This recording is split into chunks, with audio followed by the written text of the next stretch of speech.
తెలంగాణ ఆర్థిక స్థితిగతులపై ప్రభుత్వం విడుదల చేసిన శ్వేతపత్రం తప్పుల తడకగా ఉందన్నారు బీఆర్ఎస్ ఎమ్మెల్యే హరీష్ రావు. గత ప్రభుత్వాన్ని బద్నాం చేసే యత్నం చేసిందని ఆరోపించారు. సీఎం గురువు దగ్గర పనిచేసిన మాజీ అధికారులతో ఈ నివేదిక వండి వార్చినట్లు ఆధారాలు ఉన్నాయనటంతో శాసనసభ వ్యవహారాల మంత్రి దుద్దిళ్ల శ్రీధర్ బాబు అడ్డుకున్నారు. ఎవరో శ్వేతపత్రాన్ని తయారు చేశారని ఆరోపించడం సరికాదన్నారు. 41.68% తెలంగాణలో ఖర్చు పెట్టారు అని ఏ లెక్కలైతే చూపించారో ఇది శుద్ధ తప్పు. కావాలంటే దీని మీద ఒక హౌస్ కమిటీ వేయండి, మొత్తం లెక్కలు తీద్దాం.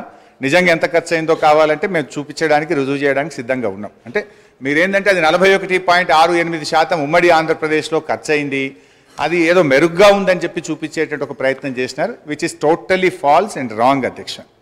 అంటే బేసికల్లీ ఇంకోటి కూడా జరిగింది అధ్యక్ష. నాకు తెలిసిన సమాచారం మేరకు ఈ రిపోర్ట్ ఇదంతా కూడా ఇది ఎవరు తయారు చేసినారు?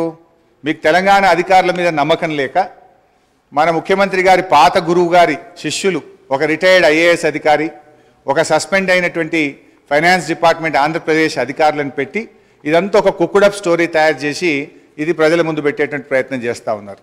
సరే, ఆ వివరాలు వాస్తవాలు వచ్చినప్పుడు నేను అన్ని విషయాలు కూడా బయట పెడతాం అధ్యక్ష.